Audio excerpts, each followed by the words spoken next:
Hello students, this is Jyotsna and welcome to you all on my YouTube channel learn with Jyotsna. स्वागत है आप सभी का एक बार फिर से मेरे यूट्यूब चैनल पर। इसमें आज की क्लास में हम लोग डिस्कस करेंगे हिंदी का एक इम्पॉर्टेंट टॉपिक जिसका नाम है रस। और ये टॉपिक आपके लिए बहुत ही इंपॉर्टेंट रहने वाला है सभी टीचिंग एग्जाम्स में। बेसिकली हम बात यहाँ पर कर रहे हैं सुपर टेट की, जहाँ पर यूपी टेट की ही तरह फैक्चुअल क्वेश्चंस पूछे जाते हैं, सीधे सीधे क्वेश्चंस बनते हैं। तो सारे क्वेश्चंस इस टॉपिक से आपके कवर होने वाले हैं। बस बने रहिए वीडियो के लास्ट तक। और चैनल को अभी तक सब्सक्राइब नहीं किया है तो चैनल को सब्सक्राइब जरूर कर लें और वीडियो को शेयर जरूर करें। आप लोग कमेंट नहीं करते हैं, आप लोग कमेंट करें, आपकी कमेंट की हमें बहुत आवश्यकता है। तो स्टार्ट करते हैं क्लास को, ज़्यादा टाइम को वेस्ट ना करते हुए। आइए देखते हैं टॉपिक हमारा क्या है। टॉपिक है हमारा रस।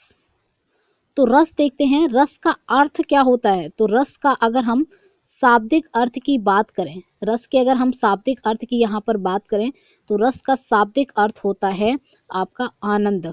रस का शाब्दिक अर्थ क्या होता है यहाँ पर? आनंद होता है। रस का शाब्दिक अर्थ होता है यहाँ पर आनंद। ठीक है, तो ये सभी आप लोग देख रहे हैं। रसों की संख्या कितनी हो सकती है, ये भी आपसे प्रश्न बन सकता है कि कितनी संख्या होती है रसों की। तो रसों की जो संख्या होती है वो होती है आपकी 11। रसों की संख्या कितनी होती है? 11 होती है।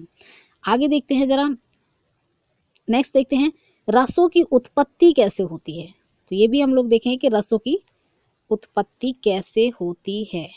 चलिए आइए देखते हैं कि रसों की उत्पत्ति कैसे होती है।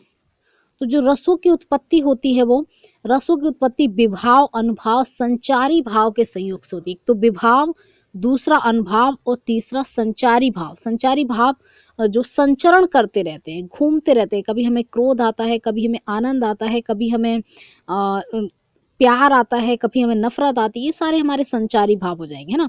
तो इन तीनों की से ही रस की उत्पत्ति होती है। तो यहाँ पर रसों की उत्पत्ति विभाव, अनुभाव और संचारी भाव से होती है। तो ये पॉइंट क्लियर है। Next, one of the most important point is that कि सर्वप्रथम रस का उल्लेख कहाँ मिलता है। तो सर्वप्रथम रस का उल्लेख भरत मुनि ने अपनी एक कृति यानी उनकी एक रचना जिसका नाम है नाट्य शास्त्र में किया था। तो सबसे पहले भरत मुनि ने रसों का उल्लेख कहाँ किया था? अपनी एक रचना जिसका नाम क्या है? नाट्य शास्त्र में किया था। तो आप लोग याद रखेंगे इस पॉइंट को कि रस का उल्लेख सबसे पहले कहाँ किया गया है? भरत मुनि की रचना नाट्य शास्त्र में किया गया है। तो ये आगे भी कुछ देख लें। संचारी भावों की संख्या 33 है। ये भी आपसे पूछा जा सकता है कि संचारी भावों की संख्या कितनी है। तो आप बता पाएंगे कि संचारी भावों की संख्या यहाँ पर 33 है। तथा नाट्य शास्त्र में भाव की संख्या कितनी है आपकी? 49 है। तो ये आप याद रखेंगे। संचारी भाव, एक मिनट, संचारी भाव आपके कितने हैं? संचारी भाव आपके हैं 33। संचारी भाव कितने हैं आपके? 33 हैं। जबकि आपके भाव कितने हैं? 49 हैं। ये भी आपसे पूछा जा सकता है। आइए आगे बढ़ते हैं। नेक्स्ट देखते हैं नेक्स्ट पॉइंट है हमारा, भरत मुनि के अनुसार रसों की संख्या कितनी है। तो आपसे वैसे पूछा जाए कि रसों की संख्या कितनी है। देखिए 3 प्रकार से प्रश्न बनेगा। ये प्रश्न बहुत ही महत्वपूर्ण होने वाला है आपके लिए कि रसों की संख्या कितनी है। तो आप आंसर देंगे 8 है। रसों की संख्या कितनी है? 8 है। फिर आपसे दूसरा प्रश्न यहां पर बन सकता है कि हाँ,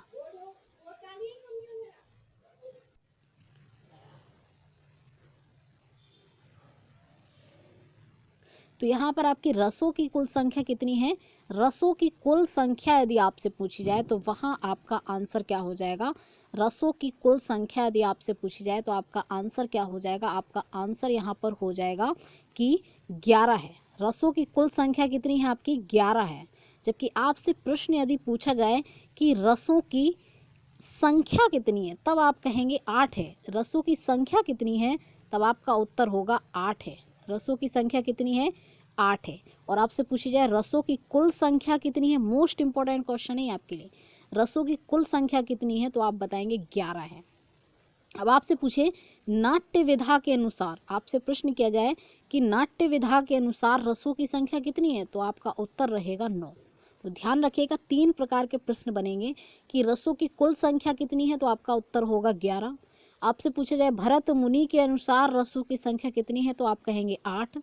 और नाट्य विधा के अनुसार अगर रसों की संख्या पूछी जाए तो आप कहेंगे 9। तो 3 प्रकार के प्रश्न यहाँ से आपके बनेंगे। चलिए, तो यहाँ तक का आई होप आप लोगों को क्लियर होगा। आगे बढ़ते हैं। चलिए, अब हम लोग देख लेते हैं सभी रसों को हम यहाँ पर देखेंगे। पहला रस हमारा, अब ये इनके रस हैं और साथ ही साथ इनके स्थायी भाव हैं, जो मोस्ट इंपॉर्टेंट रहेंगे आपके लिए। यहाँ से बहुत क्वेश्चन बनेंगे, बहुत क्वेश्चन बनेंगे, मोस्ट इम्पॉर्टेंट पॉइंट है आपके लिए, ठीक है। तो सबसे पहला देख लीजिए हास्य रस। हास रस, रस का नाम है हास और स्थायी भाव इसका होगा, नहीं, रस का नाम है आपका हास्य और स्थायी भाव है हास। हास्य रस का मतलब क्या हुआ, जिसमें हंसी आए, हंसी वाली बात हो, कोई ऐसा रूप रंग देखकर या कोई ऐसी बातों को सुनकर जिसमें मन में हंसी की भाव प्रकट हो, तो वो हास्य रस हो जाएगा। दूसरा आपका करुण रस। करुण रस का आपका स्थायी भाव क्या हो जाएगा, शोक हो जाएगा। भाई करुण करेगा, रोएगा तो दुख होगा, जाहिर सी बात है, तभी तो रोएगा। नेक्स्ट है आपका रौद्र रस। रौद्र मतलब क्या होता, क्रोध करना, रौद्र रूप धारण करना, क्रोध करना, ठीक है। वीर रस क्या होगा, वीरता दिखाना। वीर रस का स्थायी भाव आपका उत्साह हो जाएगा। भयानक रस यानी भय होना, किसी चीज़ से, सांप वगैरह कोई ऐसी चीज़ों को देखकर डर और भय मन में पैदा हो जाए तो भय इसका स्थायी भाव हो जाएगा, रस है भयानक। नेक्स्ट है आपका 6 नंबर बीभत्स। ये आपसे कई बार पूछा गया है, बीभत्स। बीभत्स कई बार पूछा गया है। बीभत्स जुगुप्सा, बीभत्स जुगुप्सा कई बार पूछा गया है, तो ये आप याद रखेंगे, बीभत्स का जुगुप्सा स्थायी भाव हो जाएगा। अद्भुत का क्या होगा, विस्मय। अद्भुत किसी चीज को, मतलब किसी का रूप रंग ऐसा अजीब सा देखकर हमारे अंदर आश्चर्य पैदा हो जाए, विस्मय पैदा हो जाए, जिसे हम लोग क्या कहेंगे, हम लोग कहेंगे अद्भुत रस कहेंगे, और इसका स्थायी भाव क्या हो जाएगा, विस्मय। तो यहाँ पर इंपॉर्टेंट कौन से हैं जिनको आपको याद रखना है, वो हम एक बार आपको बता देते हैं। तो सबसे मेन है आपका यहाँ पर हास रस, जो कई बार पूछा गया है। इसके साथ आपको करुण रस भी याद रखना है, रौद्र रस भी याद रखना है, जुगुप्सा बीभत्स भी आपको याद रखना है, उत्साह वीर भी आपको याद रखना है। ये सभी आपके इम्पोर्टेंट ही हैं, इसमें से मैं कुछ हटा नहीं सकती, ये सभी आपके लिए इम्पोर्टेंट हो जाएंगे। सभी आपके लिए क्या हो जाएंगे, सभी आपके लिए इम्पोर्टेंट हो जाएंगे, तो आप याद रखेंगे। आगे बढ़ते हैं। चलिए, नेक्स्ट देखते हैं। निर्वेद, मोस्ट इंपॉर्टेंट। निर्वेद क्या है, शांत रस है।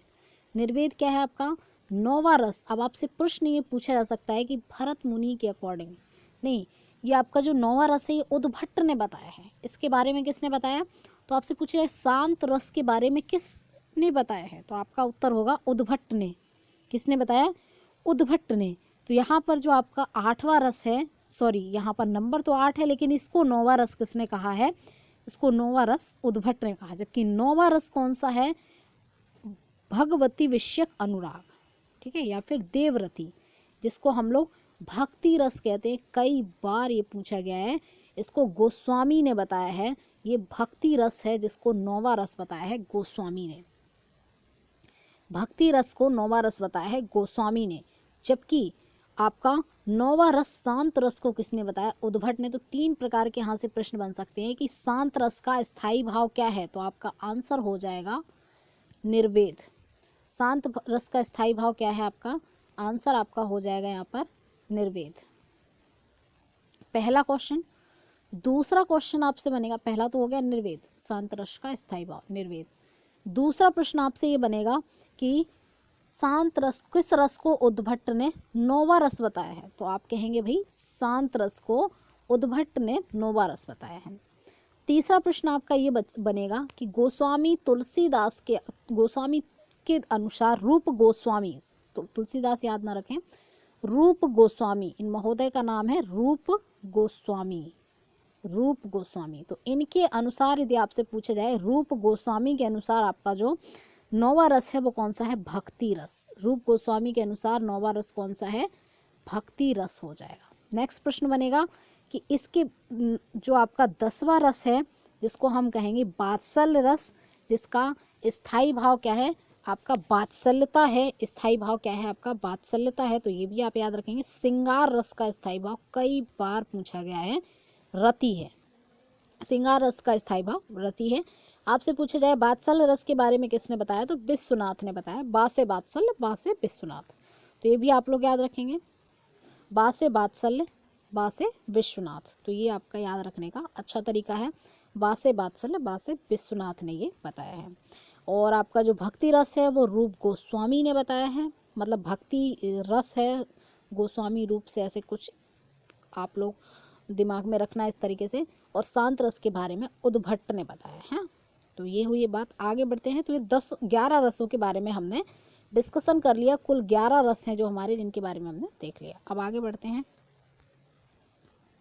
चलिए अब देखते हैं हम लोग एक एक करके हर एक रस को अब हम लोग डिटेल में डिस्कस करेंगे। तो पहला रस है हमारा श्रृंगार रस। पहला रस कौन सा है, श्रृंगार रस। इसके बारे में हम लोग देखते हैं। तो श्रृंगार रस का स्थायी भाव हम पीछे देख चुके हैं, रति। अब श्रृंगार रस जो है वो आपका 2 प्रकार का होगा। कितने प्रकार का, 2 प्रकार का।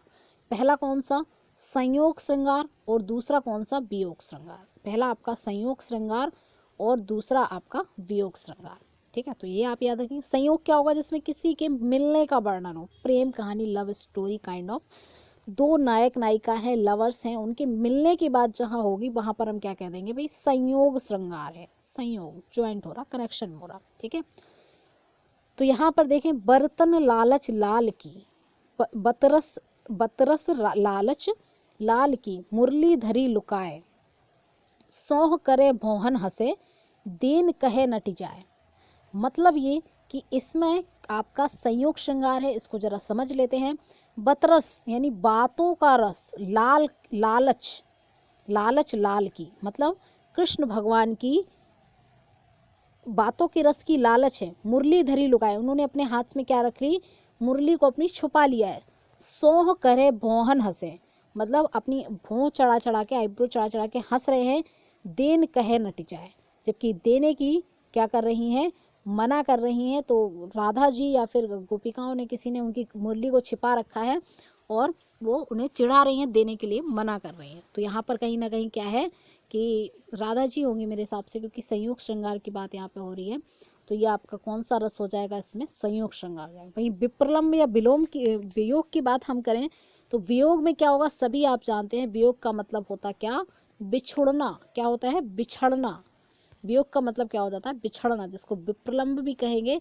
इसमें क्या होगा भाई, जो लवर्स हैं वो आपस में क्या होंगे, उनका कहीं ना कहीं ब्रेकअप होगा, यूँ कह सकते हैं अपनी भाषा में कि ब्रेकअप कहीं ना कहीं हो रहा है, बिछुड़ रहे हैं। तो यहाँ पर ये चीज़ रहेगी। आगे बढ़ते हैं, जरा देखते हैं क्या है आगे। देखिए उदाहरण देखिए, सुन सुन ऊधव की अकह कहानी। सुन सुन ऊधव की, मोस्ट इंपॉर्टेंट है, पूछा जा सकता है। सुन सुन ऊधव की अकह कहानी, कहानी कान को ठहरानी, को था नहीं थिरानी। मतलब ये कि उद्धव से जब गोपियाँ, जो कृष्ण भगवान से जब गोपियाँ मतलब विरह हो गया था, उनका कहीं ना कहीं दूर हो गई थी, तो वो उद्धव जी उनका संदेश लेकर आए थे कृष्ण भगवान का। तो उनकी कहानी को वो सुनना ही नहीं चाहती थी, है ना। तो वो ऐसी कहानी उनकी सुनना नहीं चाहती थी, बहुत दुखी थी। आपने सुना भी होगा, 11-12वीं की क्लास में आप लोगों ने पढ़ा भी होगा हिंदी के अंदर, ये उद्धव मन्ना भय 10-20 एक खतो गयो श्याम संग को अवराधे ईस, इंद्र सितिल वही बिन के सबके ज्यों देह विनसीस। तो इस तरीके की उसमें कई बहुत सारी चीज़ें बताई गई हैं कि कृष्ण भगवान जब चले गए थे तो उद्धव उनके बारे में संदेशा लेकर आते थे, तो गोपियाँ जो थी वो उन पर विश्वास ही नहीं करती थी।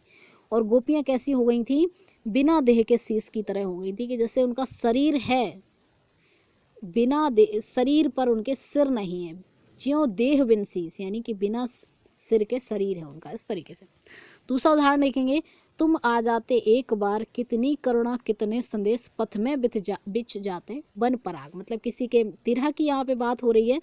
कह रहा है कि भाई एक बार तुम आ जाते तो कितनी करुणा, कितनी दया, कितनी करुणा, कितने सारे संदेश जो है वो मेरे रास्ते में बिछ जाते। यूँ कह रहा है, कहीं ना कहीं वियोग यहाँ पर हो रहा है, ब्रेकअप हो रहा है। चलिए नेक्स्ट रस अब हम लोग देखेंगे। तो ये क्लियर हो गया होगा आप लोगों को, यहाँ पर हमने देख लिया श्रृंगार रस, जो मोस्ट इंपॉर्टेंट, जिसका स्थायी भाव रति था। चलिए हास रस को देखते हैं। हास का हंसी हम देख चुके हैं। हंसी उत्पन्न करने वाले कार्यों का वर्णन होगा कहीं ना कहीं, है ना। विंद के बासी उदासी तपोव्रतधारी महाविनु नारी दुखारे। अर्थात यहाँ पर कहा जा रहा कि विंद के बासी हैं, बड़े उदासी है भैया, विंध्याचल में रहते हैं, तपोव्रतधारी हैं, क्या है, तप करते हैं, व्रत करते हैं, महाविनु नारी दुखारी, और ऐसे महान जो है वो क्या, नारी के बिना दुखी है। कहीं ऐसा हो सकता भाई तुम तप करते हो और क्या हो, उदासी हो, विंध्याचल पर्वत पर निवास करते हो, तो ऐसे तो साधु सन्यासी कहीं ना कहीं होते हैं, और ऐसे साधु सन्यासियों को औरत के बिना दुखी रहना कहीं शोभा नहीं देता है। मतलब तुम तो क्या हो, तुम तो सन्यासी हो, सन्यासी लोग गृहस्थ जीवन थोड़ी बिताते हैं, है ना।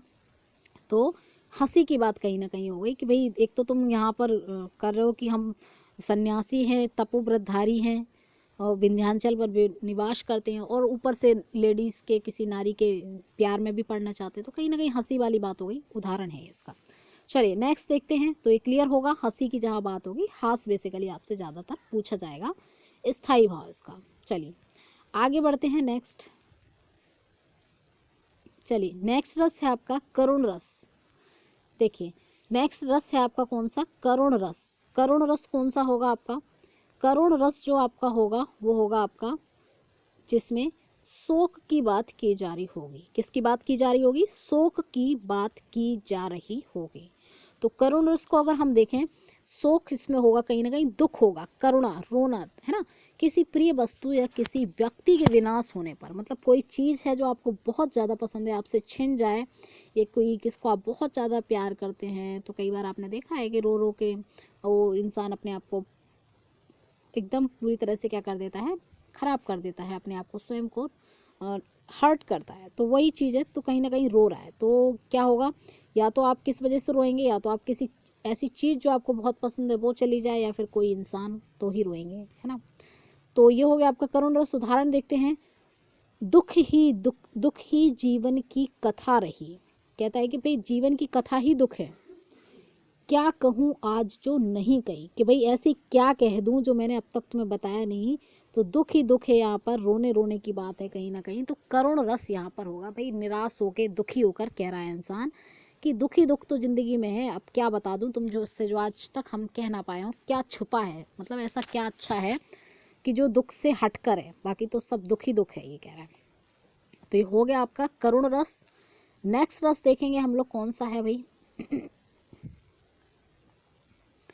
वीर रस, मोस्ट इम्पोर्टेंट। चलिए वीर रस के बारे में हम लोग डिस्कस करेंगे यहाँ पे।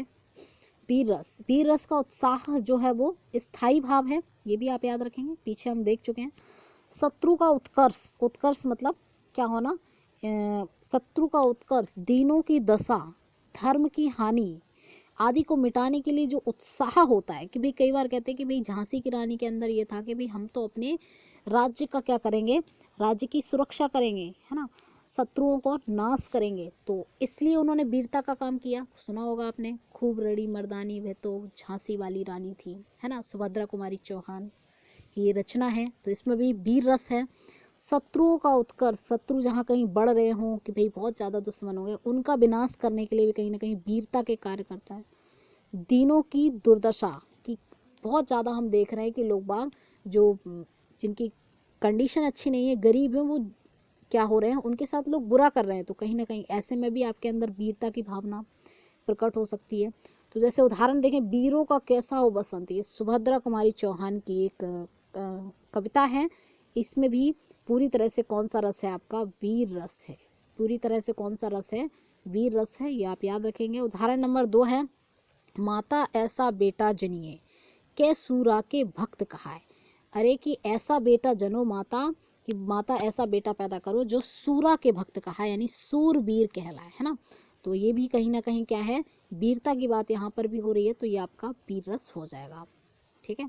तो ये सब आप याद रखेंगे। तो ये वीर रस आपका यहाँ पे कंप्लीट हुआ, वीर रस आपका यहाँ पे कंप्लीट हुआ। तो आगे बढ़ते हैं।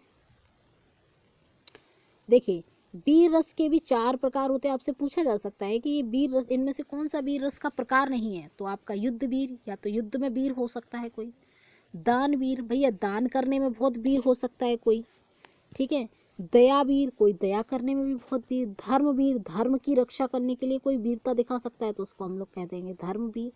तो ये 4 प्रकार के वीर होंगे: दानवीर,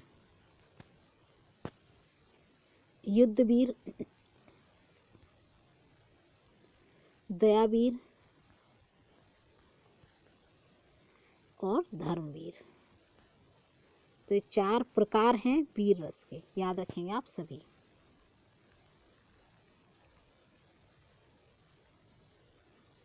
चलिए आगे बढ़ते हैं।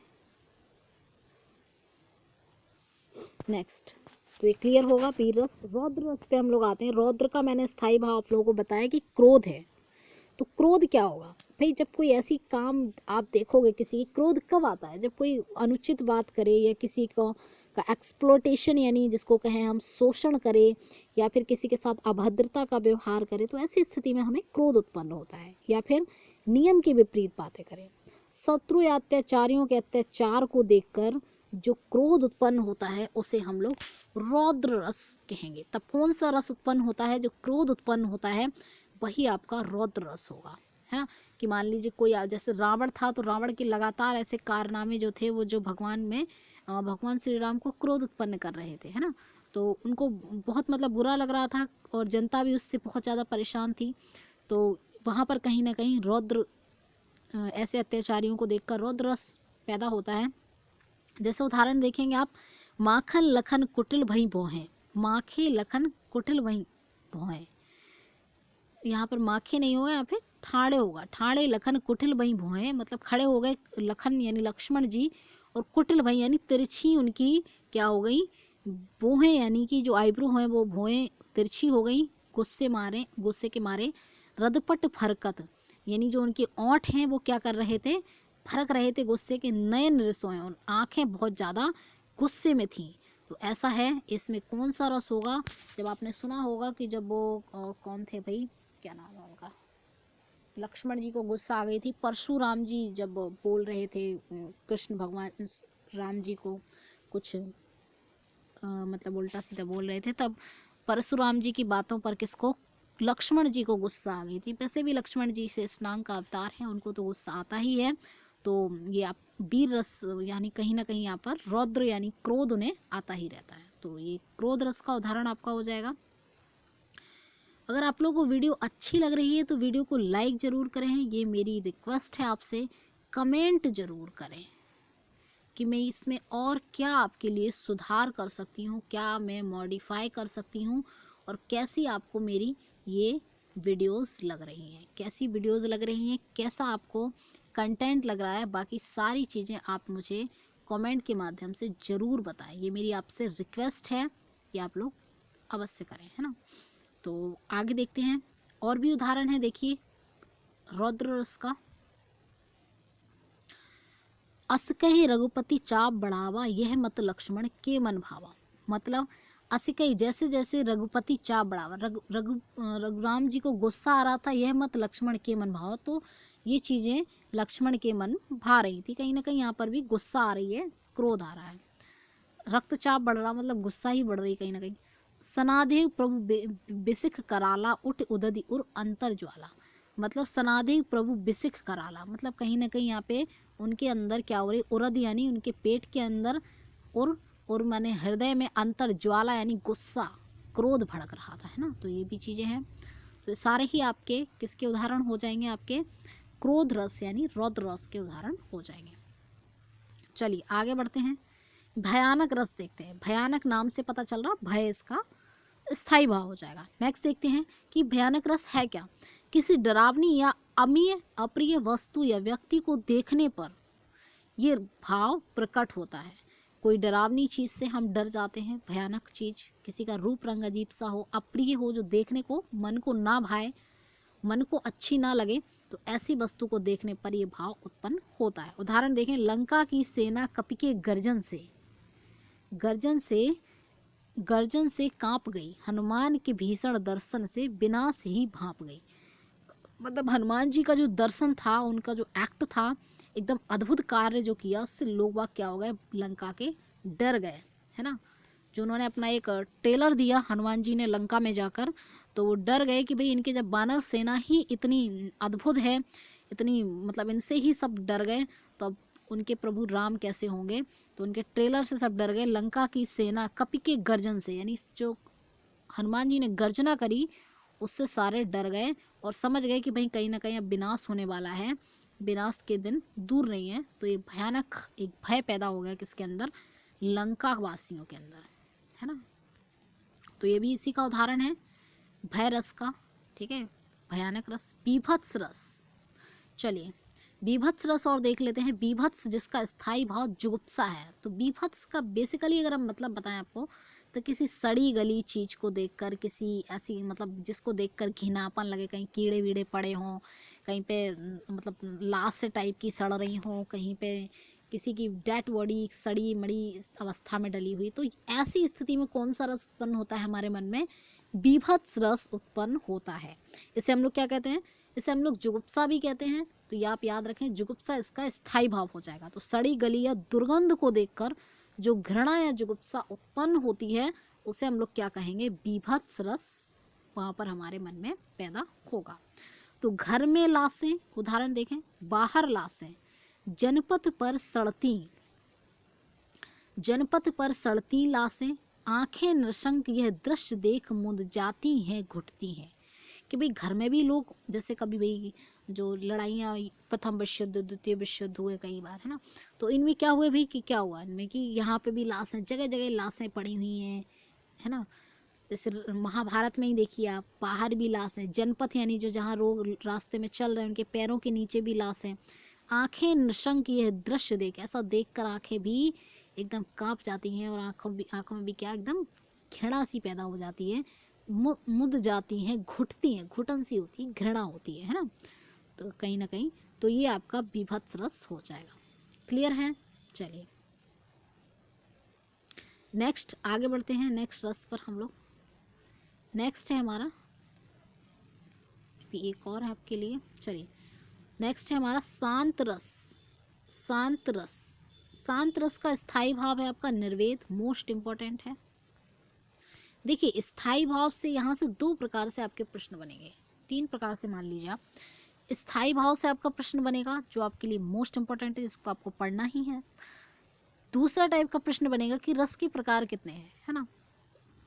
और स्थायी भाव से आपसे ऐसे भी क्वेश्चन पूछा जाएगा कि ये जो निर्वेद है, शांत रस है, ये नौवा रस, इसको किसने कहा है, तो उद्भट आपका आंसर होगा।